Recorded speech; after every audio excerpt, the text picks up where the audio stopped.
Okay, now we have everything soldered but the Malenki itself. So we've got our motor connectors on the motors, we've got our battery connector and switch all ready to go. So the next step is to solder to the Malenki itself. So we'll go ahead and take these out of their clamps. And we want to, again, consider, how does this all go into the bot? So the switch goes in the front, the battery connector will be tucked in next to it. These two will be going across the bot like that into the Malenki. Power for the servo will be coming in the back.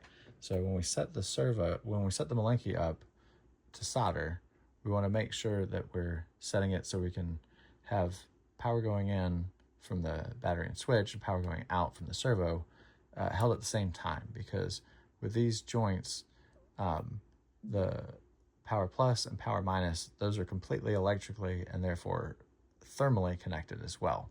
So we need to be holding the first joint when we do the second joint so they don't just fall out.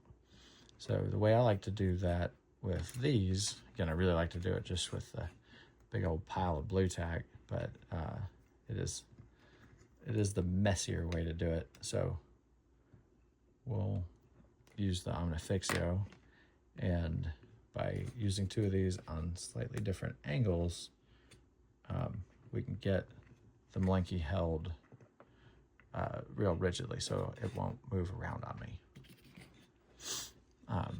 We'll need the power coming in the front, and because we intentionally set the Malenki on a slight backward angle like that, we want the wires to be on a slight downward angle from the Malenki itself. So where these come in,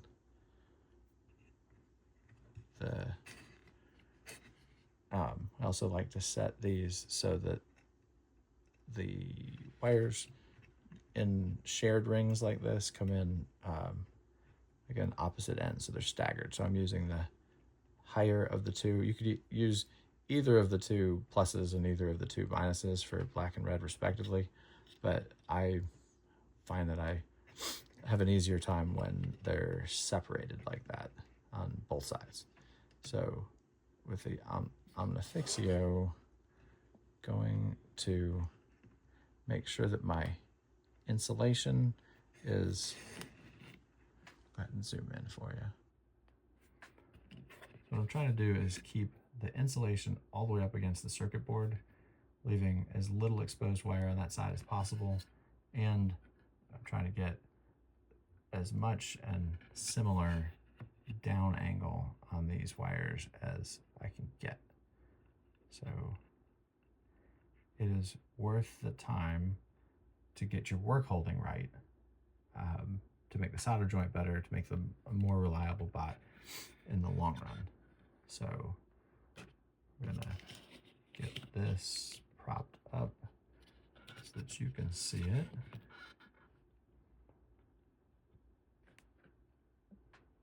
And what we want to do, we'll clean the tip of the soldering iron.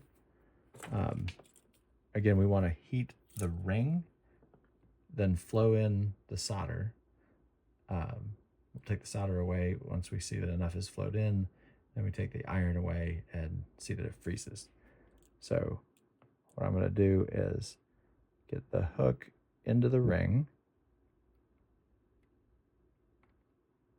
I didn't tin the iron like I should have, so that took a little bit more than I wanted. I'll see that that flows into the ring, take the hook out, take the iron out, and then the solder has flown in. So same thing on the next one. Getting heat to the ring, flowing in the solder. I see it wig down, I take the iron away. Clean the iron, put it up. Let's take a look at that joint. So the insulation stayed tight to the board. Have my volcano shape. Might have put a smidge too much on that back one, but that's okay. It didn't overflow into the next ring. I'm gonna call that a good joint. So then we need to put the servo wire in from the other side.